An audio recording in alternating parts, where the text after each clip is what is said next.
오늘 디모데전서 말씀을 읽으니까 좀 느낌이 어떠세요? 갈수록 태산이다 이런 느낌 들죠. 사실은 목회자로 섬기는 에베소 교회를 섬기는 일꾼으로 부르심을 받은 디모데에게 사도 바울이 쓰는 편지이기 때문에 어떤 교회 안에서 일어나는 여러 가지 상황에 대한 목회자로서의 관심과 지침들과 교훈이 디모데전서다, 디도서다, 뭐 이렇게 이야기할 수 있는데 묶어서 목회서신이다. 근데 디모데만이 아니라 하나님의 사람인 모든 성도를 향해서 주시는 교훈이 분명히 있습니다. 목회자만 믿음의 싸움을 해서는 안 되겠죠. 우리 모든 성도가 믿음의 선한 싸움을 싸워가야 합니다. 목회자만 경건하고 성도는 그 목회자에 매달려 산다. 이건 하나님의 소원이 아니죠. 우리 모두가 경건에 힘써야 할 이유가 있는 존재들입니다. 그러니까 디모데에게 주는 교훈인데 우리가 이제까지 묵상하면서 계속해서 살펴왔습니다. 나에게 분명 하나님의 진리 위해서라. 그리고 믿음의 선한 싸움들을 싸울 때 거짓 교훈들을 분별하고 바른 교훈 안에서 경건에 힘쓰는 자가 되자. 그 직분이 어떠하든지 그 직분에 합당한 자질과 준비가 내 모든 인격과 삶의 현장에서 갖추어지도록 하나님의 은혜를 바라고 말씀을 듣고 알아가는 일에 힘쓰자. 우리 모두가 그런 교훈들을 나누어 왔습니다. 그런데 갑작스럽게 오늘 읽은 본문에서 참 가부와 젊은 가부에 관한 이야기가 튀어나오죠. 이런 표현이 좀 죄송스러운 표현인데요. 예전에 그 인제에 가면 내림천이라고 있어요. 래프팅이라고 보트를 타고 강에 줄기를 따라 내려가는 경험을 한 적이 있는데 맨 처음에 탔을 때는 구명조끼 입고 노를 저으면서 신나게 갑니다. 왜냐하면 처음부터 뭐 급류로 이렇게 들어가고 그러진 않거든요. 잔잔하게 노래도 부르면서 이 보트 위에서 잔잔히 치면서 가요. 그러다가 저쪽에서부터 약간 물보라가 보이기 시작하고 바위가 군데군데 보이고 갑자기 급류가 시작되어지는 시점에는 긴장을 하게 돼요. 어떤 면에서 오늘 읽은 본문이 좀 그 급류가 시작되어지는 부분에 해당되는 이야기들일 수 있습니다. 이제까지는 우리가 디모데에게 주는 교훈이지만 성도로서 받기에도 그렇게 불편하거나 어렵지 않으셨잖아요. 그런데 지금부터 이 참 가부와 젊은 가부에 관한 이야기들을 읽다 보면 이게 도대체 무슨 상관일까? 할수록 태산이라더니 진짜 태산이구나 라고 생각하면서 이 디모데전서가 우리에게 말하고자 하는 바를 놓쳐버리는 경우들이 있습니다. 사랑하는 성도 여러분, 오늘 우리가 읽었던 말씀은 가부를 어떻게 도울 것인가 라는 지침을 주기 위해서가 아니에요. 그리고 가부랑 어떤 대접을 받아야 하는가 이런 부분에 대한 이야기를 하는 것도 아닙니다. 그리고 가부 가운데 좋은 가부가 있고 나쁜 가부가 있는데 그것을 대조적으로 이야기하면서 교회 안에서 좋은 가부가 됩시다. 이런 이야기 아니에요.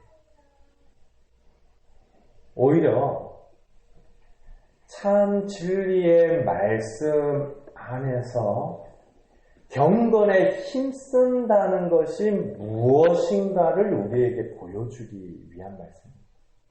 그러니까 우리가 믿음의 싸움을 싸우자, 경건에 힘쓰자라고 하는 이야기들을 할 때마다 우리에게 있는 어떤 오해들이 있는데요.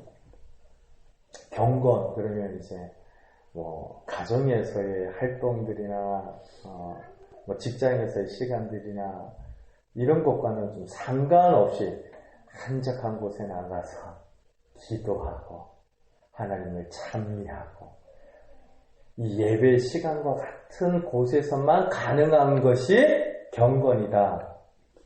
이렇게 생각을 하기가 쉽죠. 근데 사도 바울은 디모데에게 경건이란 그런 게 아니다라고 이야기를 해요.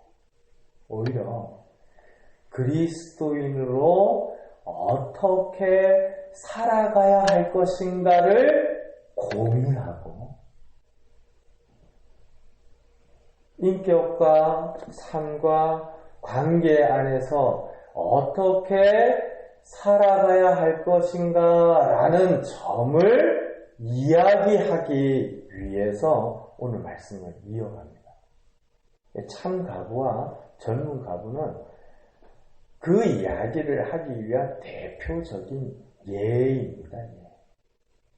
그러니까 디모데전서 5장을 읽으면서 갑자기 가부 이야기하면 교회가 구제를 해야 되고 또 복지에 힘을 쏟아야 하는데 그와 같은 일들을 어떻게 할 것인가 이런 부분에 대한 지침으로 이야기를 읽을 것이 아니라 어떤 의미에서 우리 모두가 이와 같은 형편이든 상황이든 하나님의 사람으로서 경건에 힘쓰며 우리 삶의 자리에서 살아가야 할 그 일들 있다라는 거죠.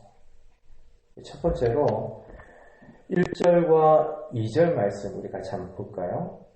우리 다시 한번 읽읍시다. 늙은이를 꾸짖지 말고 권하되 아버지에게 하듯하며 젊은이에게는 형제에게 하듯하고 늙은 여자에게 어머니에게 하듯하며 젊은 여자에게는 온전히 깨끗함으로 자매에게 하듯하라. 첫 번째로 성도를 존귀하게 여기라고 권합니다. 여기서 목회자만이 아니라 성도들 사이에서도 마찬가지인데요. 그리스도인으로서 교회 안에서 살아갈 때 경건이 그런 구체적인 몸의 말, 행함과 이어져 있다는 겁니다. 그러니까 목소리 크게 찬양하고 기도를 정말 오랫동안 하는 그런 모습이 경건의 지표가 아니라 성도를 존귀하게 여기는 그것이 우리 인격 안에서 열매로 나타나는 경건이라는 거죠. 사실은 사람이 참 다릅니다. 차이가 많습니다.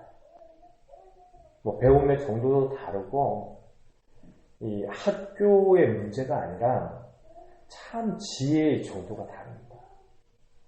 저는 시장에서 자판을 열고 물건을 파시는 할머니 중에 이 오디오 성경을 들었던 분의 이야기를 들은 적이 있는데 굉장히 지혜롭다. 거사님으로 섬기시고 웬만한 목회자들도 이렇게 말씀을 전하면서도 성경 구절이 이렇게 좀 기억났다가 또 깜빡깜빡 했다가 그럴 때 있거든요. 근데 평생을 그렇게 들으면서 거의 말씀을 외우다시피 하는 그런 분들에게 있어서는 너무 그 배움이 짧다 해도 지혜가 넘친다라는 이야기들을 들은 적이 있는데 참 그런 차이와 다른 형편의 성도들이 함께 하는 공동체가 교회니까요. 불편한 갈등이라든지 오해들이 생겨날 때가 많습니다. 그리고 왜 저 사람은 저렇게 할까? 나와 왜 저렇게 다를까? 이런 생각들이 많이 일어나죠. 근데 그런 중에도 정말 중요한 것이 우리가 믿는 성도라면, 하나님을 인정하는 성도라면 서로를 존귀하게 여겨야 한다는 겁니다. 그래서 연장자를 내가 옳다고 꾸짖는다거나 그래서는 안 되겠죠. 아버지와 같이 대하고, 또 늙은 여자들을 향해서 어머니와 같이 대하고. 젊은이들 얼마나 교회에서 무시받기 쉽습니까? 우리 당회라든지 장로님 선에서 또 교회의 어떤 지도자들 안에서 결정이 되어지면 청년들은 진짜 힘이 없어요. 부서가 나뉘어졌다가 붙었다가 또 예배 주소가 이쪽으로 갔다가 저쪽으로 갔다가 이런 경우들 교회 가운데 많이 있습니다.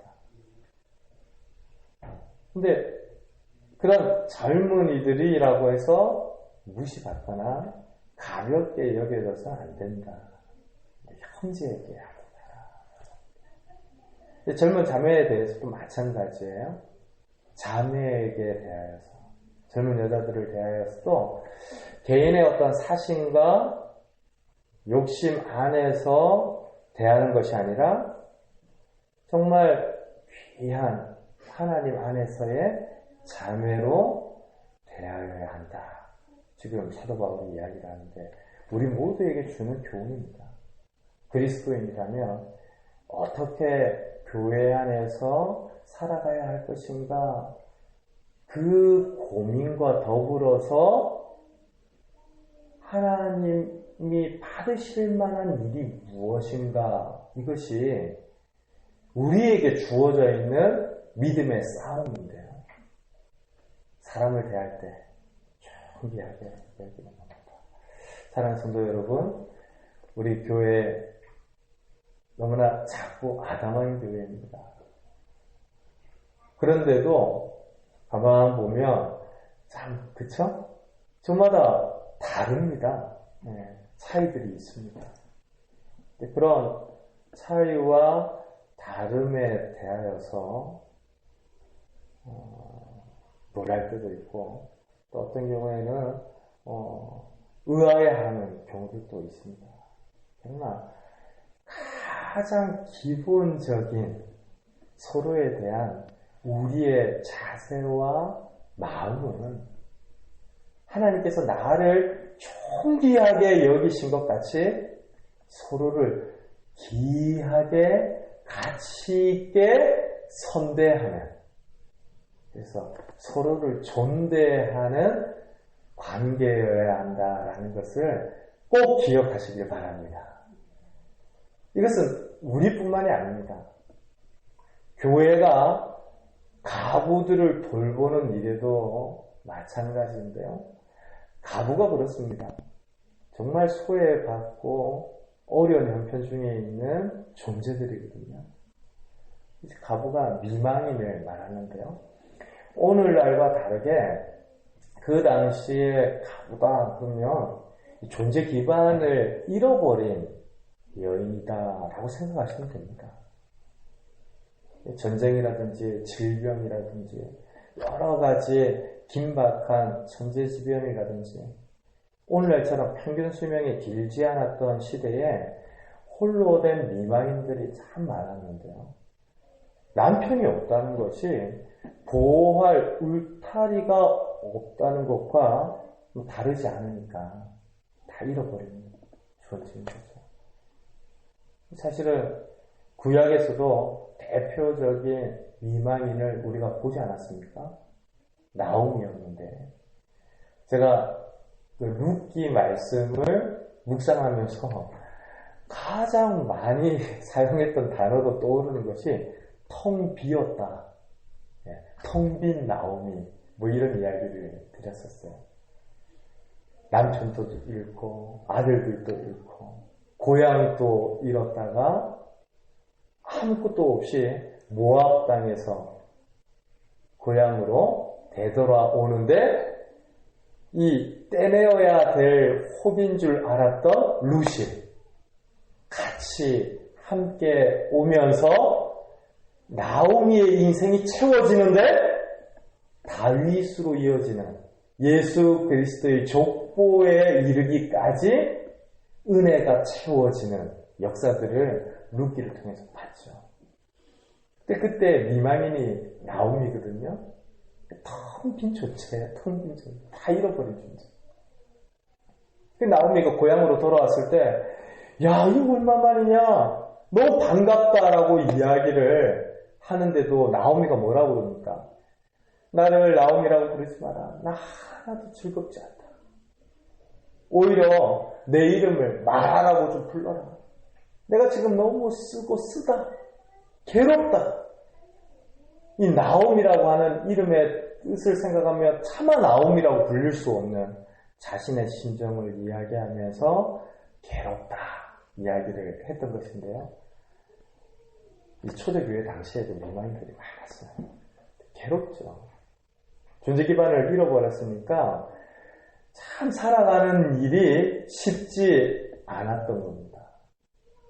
그래서 성도가 성도를 존대하고 가치 있고 의미 있게 여기는 것과 같이 교회가 가부들을 돌보고 존대하는 일들을 하는 것이 마땅합니다.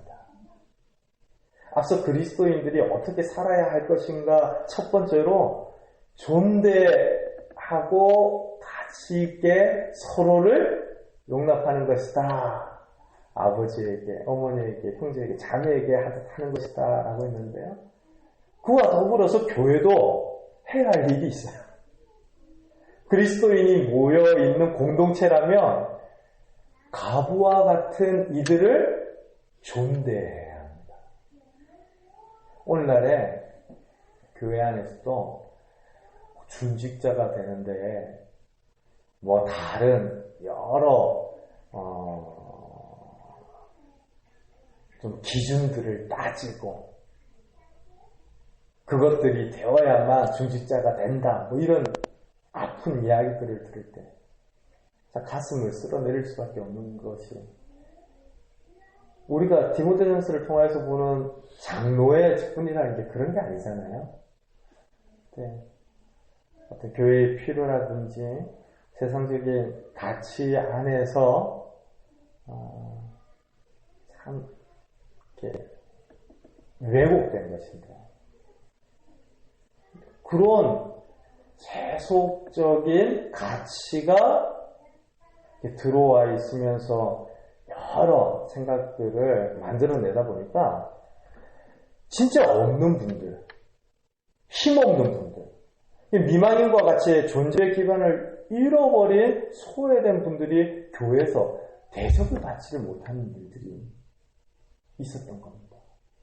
오늘날만 그런 것이 아니라 초대 교회에도 마찬가지인데요. 이제 막 교회 공동체를 이루면서 지금 교회에서 정말 무엇인가를 받기를 원하고 도움을 필요로 하고 또 여러 가지 괴로운 형편 때문에 교회 안에서 살아야 하고 뭐 이런 분들이 어떤 면에서 참 존대받고 귀하게 대접을 받아야 함에도 마땅한데 그러지 못한 일들이 있었던 거죠. 예전에 말씀드렸는지 모르겠는데 인도에 갔을 때 그 선교 현장에서 보았던 인도의 형편이 너무 충격적이었는데 제일 인상적이었던 것이 거지의 당당함이었어요.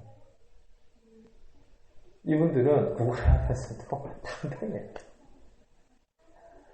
얼마나 당당한지, 이렇게 눈빛 하나 들이지 않고요.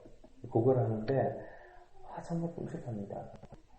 정말 의료의 어떤 혜택도 받지 못하고, 삶의 이 기반 자체가 우리나라는 정말 잘 사는 나라예요. 여기저기에서 그 도시가 그럴 정도였으니까.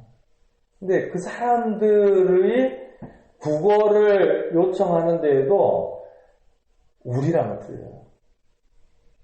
우리나라에서도 제가 창원에서는 아직 본 분이 없는데, 이 서울에서 곳곳에 막 이렇게 바닥에 엎드려서 구걸하는 것도 있죠.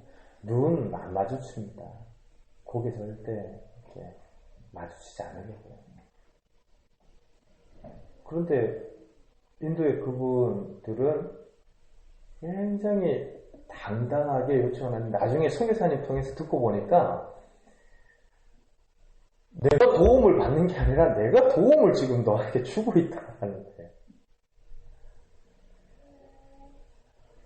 이게 무슨 말인가 생각을 했더니, 내가 지금 국어를 하면서 도움을 받는 것만이 아니고, 내가 국어를 해서 너가 나를 도움으로 너가 더 잘 되고 있다라는 생각에서 내가 너를 돕는다. 그러니까 당당한 거예요. 근데 어떤 면에서 교회 안에 연약한 분들이 있고, 이 미망인과 같이 도움을 필요로 하는 이들이 있다. 이건 교회를 교회되게 하는 너무나 귀한 일인데도 교회가 그것을 대접하지 않고 존재하지 않을 때가 있습니다. 초대교회에서도 이런 문제들이 있었기 때문에 3절과 같이 이야기를 하는 거죠. 우리 같이 한번 읽을까요? 참 가부인 가부를 존대하라. 그리스도인들이라면 마땅히 이웃을 돕고 교회 안에 소외된 이들을 자원하는 마음으로 존귀 여기며 섬기는 거 마땅하다는 겁니다. 그러니까 경건이, 목사님 저 오늘 성경을 드디어 일독을 했습니다. 이것만이 아니라, 일독이 경건이 아니라고 그러면 그 말 때문에 안 읽는다고 그러면 안 되잖아요. 일독도 분명 경건이고, 그와 더불어서 그 말씀 안에서 존귀 여기고 소외된 사람들을 돌아보는 것이 진짜 성도의 경건이다라는 이야기를 하는 것입니다. 그런데 가부면 가부지 참 가부가 있고 젊은 가부가 있습니다. 좀 놀랍죠? 참 가부와 젊은 가부를 대조시키고 있는데요. 한번 생각해 보십시오. 제가 래프팅을 하다가 그 강에 급류가 시작되는 지점이다라고 하는 부분, 이런 부분인데요. 참 가부와 대조되는 것은 뭡니까? 가짜, 거짓 가부, 이런 거죠. 그리고 젊은 가부와 대조되는 개념은 뭡니까? 늙은 가부죠. 근데 오늘 우리가 이렇게 말씀은 묘하게도 참 가부와 젊은 가부를 대조해서 이야기를 하고 있는데요. 사랑하는 성도 여러분, 나이가 많고 적은 것이 문제가 아니다라는 이야기를 하는 거죠. 그러니까 나이가 많은 가부 중에도 젊은 가부들이 있을 수가 있고요. 연령대가 젊은 가부들 중에도 참 가부가 있을 수 있다는 겁니다. 그러니까 가부라고 미만인이라고 모두가 똑같은 삶을 사는 것은 아니다라는 것을 우리에게 대조적으로 보여주는데요. 사랑하는 성도 여러분, 존재 기반을 잃어버렸고 어려운 형편에 있으니까 어떻습니까? 다 똑같이 살아갈 것 같아요. 똑같이 핑계하고 똑같이 이 세상이 험하니까 나 이렇게 살아갈 겁니다. 이럴 수 있는 것 같은데 참 가부와 젊은 가부를 보니까 그렇지 않더라는 겁니다. 똑같이 홀로 된 미반이, 그래서 나오미와 같이 텅 비었고 존재의 기반이 흔들리는 성도들이지만 그들 중에도 참 가부로서 하나님께만 소망을 두고 기도하는 일에 힘을 쓰고, 그쵸? 교회를 섬기고, 그리고 오늘 우리가 읽었던 말씀 가운데 보십시오. 10절 말씀인데 우리 같이 한번 읽을까요? 선한 행실에 증거가 있어 혹은 자녀를 양육하며 혹은 나그네를 대접하며 혹은 성도들의 발을 씻으며 혹은 환난 당한 자들을 구제하며 혹은 모든 선한 일을 행한 자라야 할 것이요. 사랑하는 성도 여러분, 다 잃어버렸으니까 이제 어떻게 하냐? 남자가 있어야 된다. 그 일에만 몰두해서 진리의 말씀 안에 행하는 일들과 무관하게 살고, 내가 지금 이렇게 살기가 어려우니까 그러면서 믿음을 저버리는 이들이 분명 있었습니다. 그런데도 그런 똑같은 형편 중에도 우리가 말씀을 통해서 보는 참 가부처럼 정말 하나님께 소망을 두고 기도하고 참된 경건이 그 삶의 선한 행실의 증거로 나타나고 있는데 나그네를 대접하고 성도들의 발을 씻겼다가, 아마도 오늘날에 권사님들처럼 섬기시는 분들이 있지 않았을까 추측이 되는데요.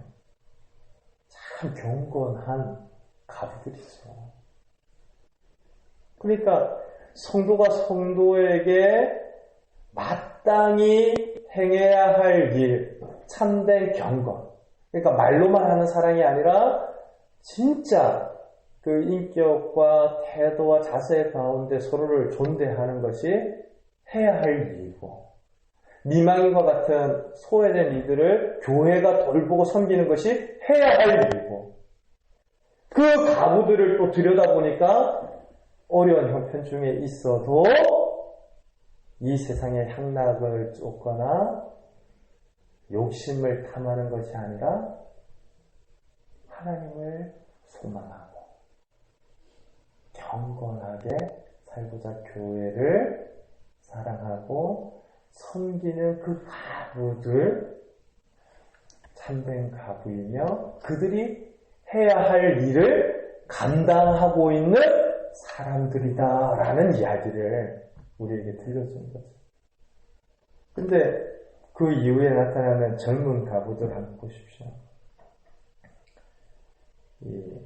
참 가부와 다르게 11절과 12절, 13절, 14절인데요. 우리 같이 한번 읽을까요? 젊은 가부는 올리지 말지니 이는 성령으로 그리스도를 배반할 때 시집가고자 하느니 처음 믿음을 저버렸으므로 정죄를 받느니라. 또 그들은 게으름을 익혀 집집으로 돌아다니고 게으를 푸느라 쓸데없는 말을 하며 일을 만들며 마땅히 아니할 말을 하나니, 그러므로 젊은이는 시집가서 아이를 낳고 집을 다스리고 대적에게 비방할 기회를 조금도 주지 말기를 원한다. 참 가부와 다르게 자기의 상황과 어떤 여건 안에서 하나님을 바라며 가야 할 길을 가지 않고 해야 할 일을 하지 않고 믿음을 버리는 일들이 있다는 겁니다. 그러니까 경공과는 반대로 행하고 있는 이들이죠. 누구라도 예외가 없습니다. 목회자는 목회자에게 주어진 길이 있습니다. 그 길을 가야 가야죠. 교회는 교회에 주어진 길이 있습니다. 교회는 그 길을 가야 합니다. 아무리 소외되고 어려운 형편 중에 있는 성도라도 예외가 없습니다. 그 성도까지도 미망인 같은 그분도 그분에게 주어진 길을 가야 합니다. 우리 모두에게는 경건에 힘쓰며 가야 할 길들이 있습니다. 그것을 놓치지 말고 믿음의 싸움들을 싸우라라고 디모데와 에베소 교회에게 교훈을 하는 것인데요.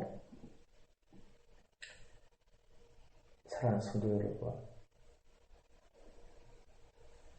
우리가 종종 말씀을 듣고 읽다 보면 관념적이다, 개념적이다 라고 하는 함정이나 방패에 빠지고 숨는 경향들이 있습니다.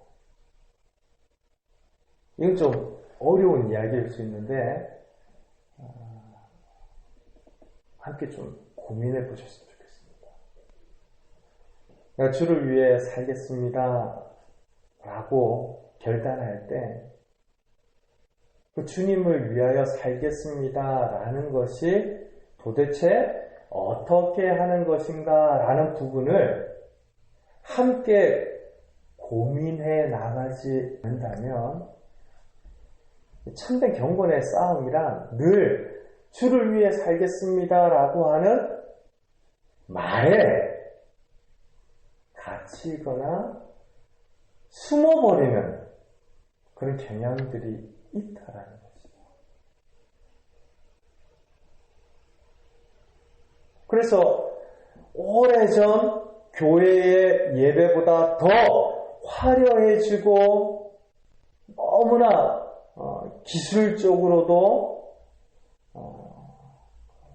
풍성해졌다고 해야 할 오늘날의 예배 가운데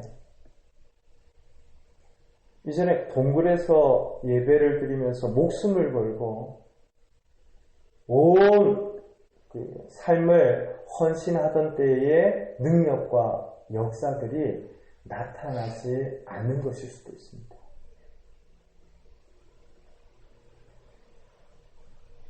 그러니까 우리가 경건에 힘쓴다라고 하는 것이 미만인조차도 그 형편과 여건 중에 참 가부라고 이야기하는 그 자리에까지 나아가야 했다면 우리도 각자의 삶에서 각자의 믿음 생활 가운데 참된 경건이 무엇일까를 고민하고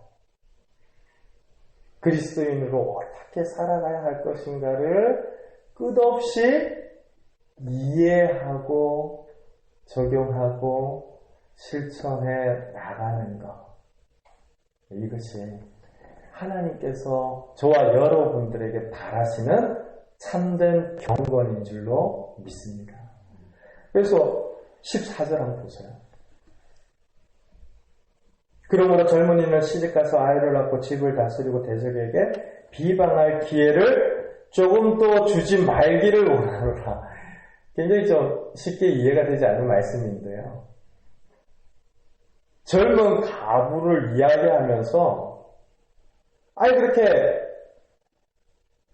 믿음의 길을 따르지 않고 경건에 힘쓰지 않으면서 여기저기 다니고 쓸데없는 말들을 하고 문제들을 만들어내고 정말 정욕을 이기지 못해서 어려운 형편 가운데 그럴 바에는 차라리 혼자 못 산다라고 인정하면서 시집을 가보려고 하는 거예요. 매여 살고 바쁘게 살고 뭔가 해야 될 책임과 의무에 사로잡혀 사는 삶이 마음껏 자기 원하는 대로 사는 때보다 훨씬 더 경건에 가깝다 이 이야기를 하는 거예요. 그러니까 우리가 생각하는 경건은 조금 영적인 이런 분위기와 어떤 생각들을 가져다 주는 형태에 매여 있는 경우가 있죠. 아침에 일어나서 세수도 하지 않은 채 성경책을 펼치고 기도하면서 말씀과 더불어 하루를 시작하고 예배를 드리고. 근데 성경이 이야기하는 경건은 거기에서부터 시작해서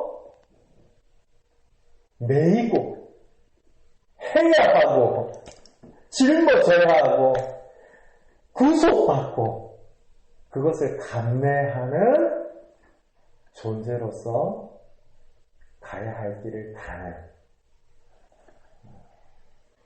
그 일이 진짜 경건입니다 라고 가르치고 있는 것이죠. 성도는 가야 할 길을 가야 합니다. 교회도 가야 할 길을 가야 하고 누구라도 예외가 없습니다. 분명 저와 여러분들은 우리의 행위로 구원받은 것이 아니라 하나님의 은혜로 구원받은 줄로 믿습니다. 그것이 너무 큰 은혜이고 감사하기 때문에 이제부터라도 주님을 바라며 가야 할 길이 있습니다. 그것이 믿음의 선한 싸움이고 경건인데요. 우리 각자가 교회 안에서뿐만 아니라 교회와 직장 안에서 마땅히 가야 할 그 길이 무엇인지를 고민하면서 이번 한 주 경건에 힘쓰는 저와 여러분들 되시기를 바랍니다. 우리 마지막으로 에베소서 5장 말씀인데 15절과 17절 우리 같이 한번 읽어볼까요?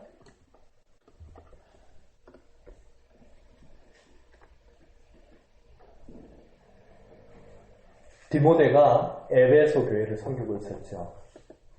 그래서 디모데에게 직접적으로 주는 목회 서신과 더불어서 에베소서에는 너무나